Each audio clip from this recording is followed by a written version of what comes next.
बोल रही थी कि भाषा के आधार पर राज्यों का गठन किया जाए, और दूसरी तरफ सरकार थी जो कि प्रशासनिक सुविधा के आधार पर राज्यों को गठित करना चाहती थी। तो देखिए, जब जनता और सरकार के बीच में एक बहस हुई तो सरकार ने क्या किया कि एक आयोग का गठन किया, यानी कि एक समिति बनाई। कौन सा आयोग बनाया था? धर आयोग। धर आयोग, भारत सरकार ने धर आयोग को गठित किया। जो धर आयोग को गठित किया था वो किसकी अध्यक्षता में था? एस के धर। देखिए, इस आयोग का क्या काम था? इस आयोग का केवल यह काम था कि आयोग अध्ययन करके यह बताएगा सरकार को कि राज्यों का गठन भाषा के आधार पर किया जाए या फिर राज्यों का गठन भाषा के आधार पर न किया जाए। केवल इतना सा काम था धर आयोग का, ये बताना कि राज्यों का गठन भाषा के आधार पर किया जाए या न किया जाए। तो इसलिए श्याम कृष्ण धर की अध्यक्षता में धर आयोग का गठन किया गया, यानी कि इन्हीं के नाम पर। और कब किया गया? 1948 में। 1948 में धर आयोग को गठित किया गया। अब देखिए, इस आयोग ने 1948 में ही अपनी रिपोर्ट प्रस्तुत कर दी। इस आयोग ने 1948 में अपनी रिपोर्ट प्रस्तुत कर दी और सरकार से बोल दिया कि राज्यों का गठन भाषा की बजाय प्रशासनिक सुविधा के आधार पर किया जाना चाहिए।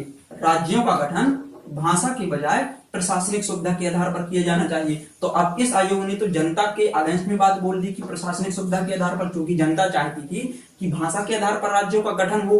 तो इसलिए देखिए, हम इसमें लिखेंगे, यदि हमको लिखना हो तो हम इसको इस तरह से लिखेंगे, हेडिंग डालेंगे धर आयोग। इसमें लिखेंगे कि भारत सरकार ने भाषा के आधार पर राज्यों को गठित करने के लिए सन 1948 में एस के धर की अध्यक्षता में धर आयोग को गठित किया।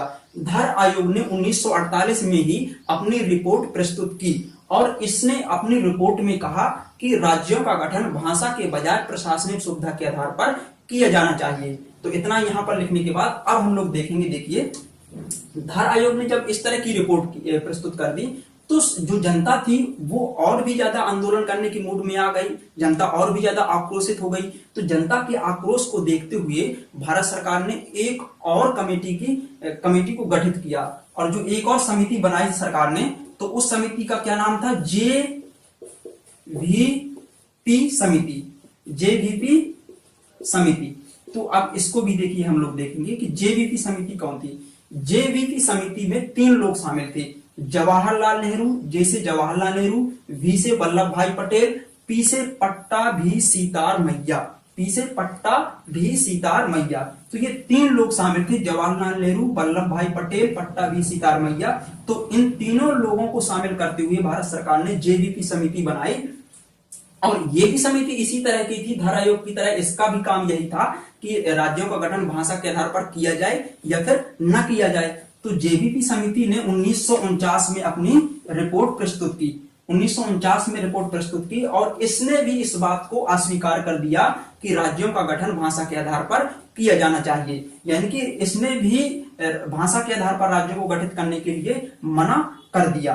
तो इस समिति ने फिर इसके बाद क्या हुआ कि जनता का आंदोलन और भी आक्रोशित रूप में सामने आया। तो यदि हम इसको लिखना चाहें तो इसको किस तरह से लिखेंगे कि जनता के आक्रोश को देखते हुए भारत सरकार ने 1949 में जेवीपी समिति को गठित किया। जेवीपी समिति ने 1948 में इसको गठित किया गया था, 1949 में इसने अपनी रिपोर्ट प्रस्तुत की थी। तो इसको ऐसे लिखेंगे कि जनता के आक्रोश को देखते हुए भारत सरकार ने 1948 में जेवीपी समिति को गठित किया। जेवीपी समिति में जवाहरलाल नेहरू, वल्लभ भाई पटेल, पट्टाभी सीतार मैया ये शामिल थे।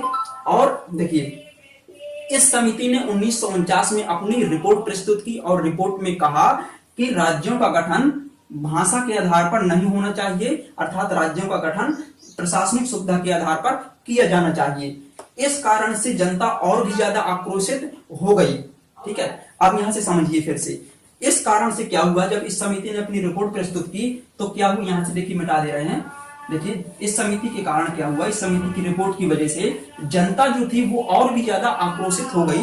तो जनता के आक्रोश को देखते हुए क्या किया, भारत सरकार ने मजबूर होकर, भारत सरकार ने, इसको इस तरह से लिख भी सकते हैं आप लोग कि जनता के आक्रोश को देखते हुए भारत सरकार ने मजबूर होकर 1953 में पहले राज्य का गठन किया जिसका आधार भाषा था। और वो कौन सा राज्य था, आंध्र प्रदेश, आंध्र प्रदेश। यानी कि इसको हम इस तरह से लिखेंगे कि जनता के आक्रोश को देखते हुए भारत सरकार ने यानी कि कांग्रेस सरकार ने मजबूर होकर 1953 में आंध्र प्रदेश राज्य का भाषा के आधार पर गठन किया।